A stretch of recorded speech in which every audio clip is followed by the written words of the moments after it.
Assalamualaikum warahmatullahi wabarakatuh. Selamat siang semuanya.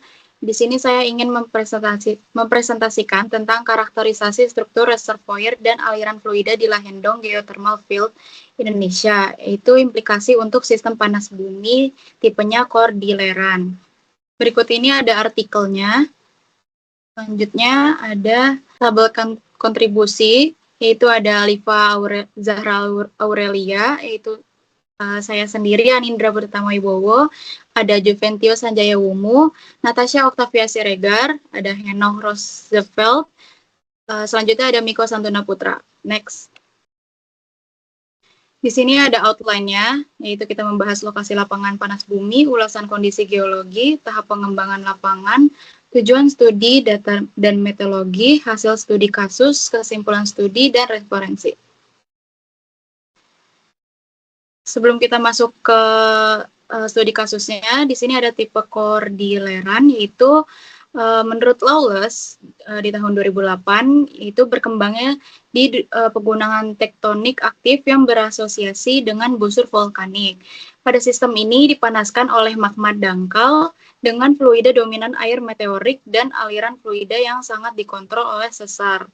Yang reservoirnya umumnya liquid dominate atau dominasi oleh liquid dengan permeabilitas yang tidak merata. Selanjutnya, lokasinya yaitu ada di lapangan panas bumi Lahendong, yaitu ada di Tomohon, Sulawesi Utara, yang sekitar 30 km selatan di kota Manado. Selanjutnya, akibat interaksi ini, subduksi Laut Sulawesi atau Celebesi di utara dan Laut Maluku atau Molucca Sea di timur. Lapangan ini merupakan bagian dari depresi Tondano yang khususnya kaldera pengolombian. Selanjutnya akan dijelaskan oleh teman saya. Selanjutnya itu ada ulasan kondisi geologi. Lahendong terletak di zona kaldera pengolombian Tondano dalam busur vulkanik aktif Sangihe yang berkembang pada zona konvergen mikrolempeng Indonesia Timur. Sistemnya bersifat liquid dominate, telah dimanfaatkan untuk pembangkit listrik lebih dari 80 MW dan aliran fluida panas dikontrol oleh sesar berorientasi NE sampai SW dan NW sampai SE. Selanjutnya ada tahap pengembangan lapangan. Pada tahap awal, eksplorasi bertujuan memahami potensi panas bumi dan kerangka geologi regional melalui pemetaan geologi, stratigrafi, struktur, dan manifestasi permukaan. Studi geokimia dan geofisika menunjukkan keberadaan clay cap dan indikasi reservoir bersuhu tinggi. Lalu pada tahap eksplorasi lanjut, dilakukan dengan pemboran sumur eksplorasi dan analisis data bawah permukaan yang mengidentifikasi dua sub-reservoir utama, yaitu reservoir selatan yang lebih panas dan produktif, serta reservoir utara yang lebih asap dan kurang produktif, dengan kontrol kuat oleh sistem sesar.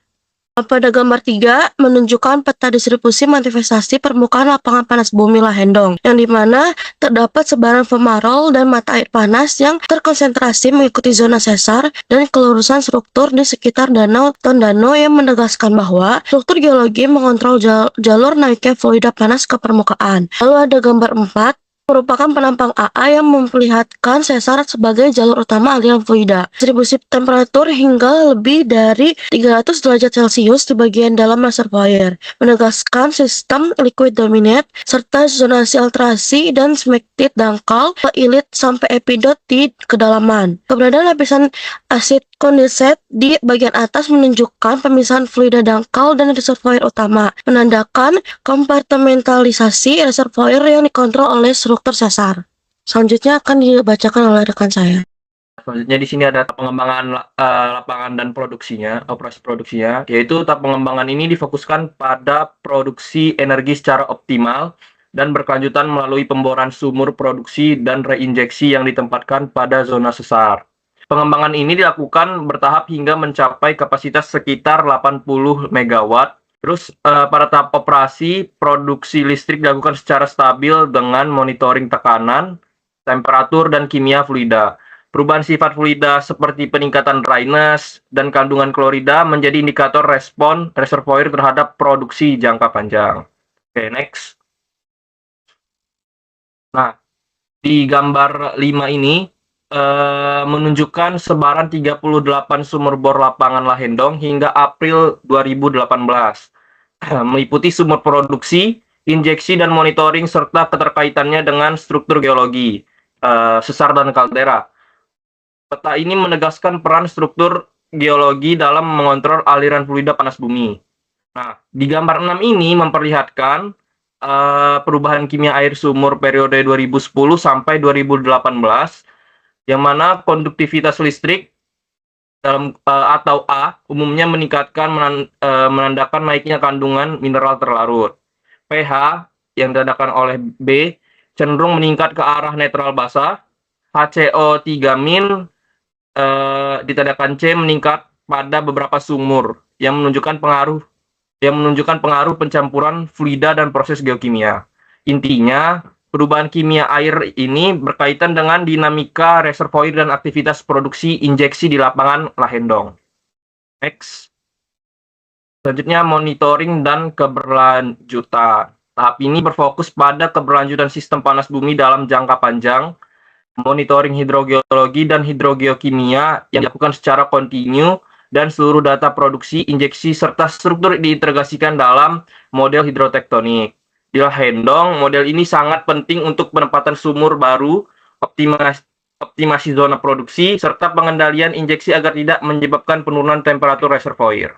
Slide selanjutnya akan dijelaskan oleh rekan saya. Oke, baik. Untuk tujuan studi, kita memiliki tujuan studi. Itu yang pertama, menentukan hubungan antara struktur geologi bawah permukaan, distribusi permeabilitas, dan aliran fluida panas bumi di reservoir Lahendong. Mengidentifikasi peran dan karakter zona sesar dalam mengontrol aliran fluida panas bumi. Next.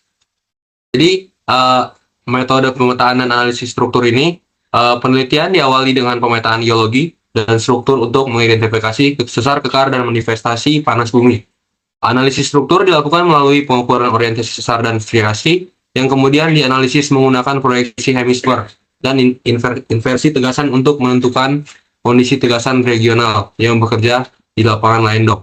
Pada gambar 7 merupakan model struktur konseptual yang menunjukkan pola sesar utama dan sekunder hasil deformasi, perpotongan sesar mengontrol zona permeabilitas dan lokasi manifestasi panas bumi, serta orientasi rekahan Ross diagram dan plot hemisfer menunjukkan arah dominan aliran fluida.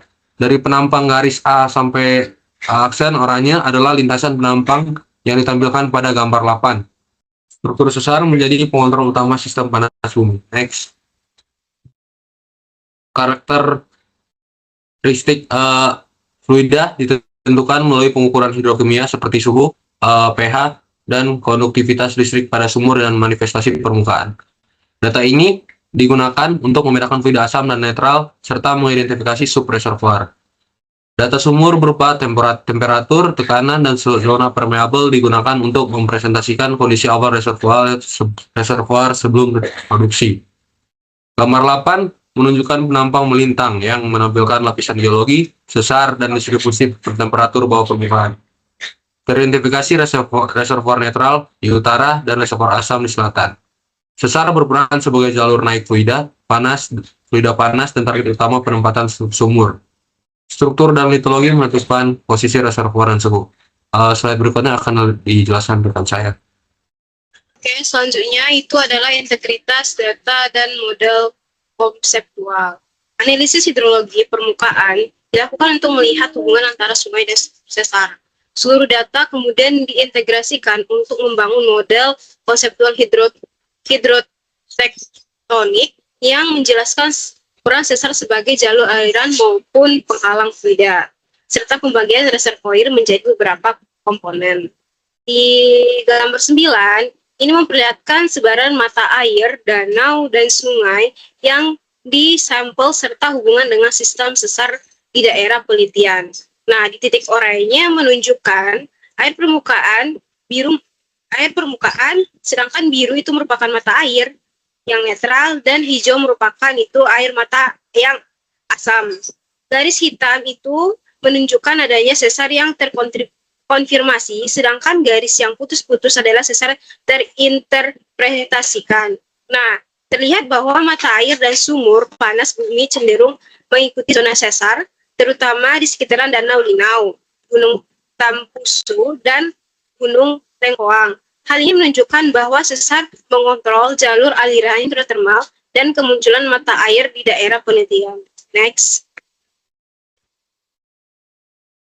Nah, selanjutnya itu hasil struktur dan geokimia reservoir. Nah, hasil studi ini menunjukkan bahwa sesar dengan orientasi tertentu merupakan hasil pengontrol utama aliran fluida panas bumi. Permeabilitas jauh lebih tinggi sejajar sesar dibandingkan melintasnya, sehingga aliran fluida bersifat anisotropik secara geokimia. Reservoir terbagi menjadi dua, yaitu ada dua zona, yaitu reservoir selatan dan netral, dan produksi serta reservoir utara yang lebih asam, kurang produktif, yang dipisahkan secara struktur oleh sistem sesar. Oke, next selanjutnya. Selanjutnya ada hasil studi. Yang ketiga, model hidrotektonik. Model hidrotektonik yang dikembangkan memperlihatkan bahwa gradien tekanan, arah aliran fluida konvektif, dan distribusi temperatur sangat dikontrol oleh konfigurasi sesar bawah permukaan. Fluida panas naik melalui zona sesar dengan permeabilitas tinggi, kemudian menyebar secara lateral pada tingkat tertentu sebelum mengalami pendinginan dan turun kembali.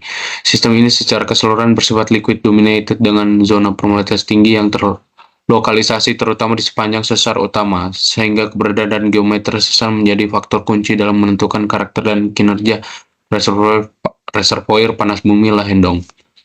Pengembangan data geologi struktur, kondisi tegasan, temperatur sumur, serta karakter kimia fluida menghasilkan suatu model hidrotektonik yang mampu menjelaskan terbentuknya kompartementalisasi reservoir dan menegaskan bahwa variasi permeabilitas sesar menjadi faktor utama yang mengendalikan sirkulasi fluida serta keberlanjutan pemanfaatan sumber daya panas bumi di Lahendong. Kesimpulan studi yang pertama, lapangan panas bumi Lahendong menunjukkan bagaimana kontrol struktur tektonik merupakan faktor utama dalam menentukan jalur aliran fluida panas bumi, karakter reservoir, dan potensi produksi. Yang kedua, sistem ini sesuai dengan karakter tipe kordileran di mana set geologi vulkanik aktif dan struktur tektonik berkolaborasi untuk menciptakan kondisi hidrotermal yang kuat dengan potensi tenaga panas bumi besar. Yang terakhir, model hidrotektonik yang dihasilkan efektif menjelaskan kompartementalisasi reservoir dan menjadi dasar penting dalam penentuan lokasi sumur serta pengembangan panas bumi yang berkelanjutan. Sekian presentasi dari kelompok kami. Terima kasih.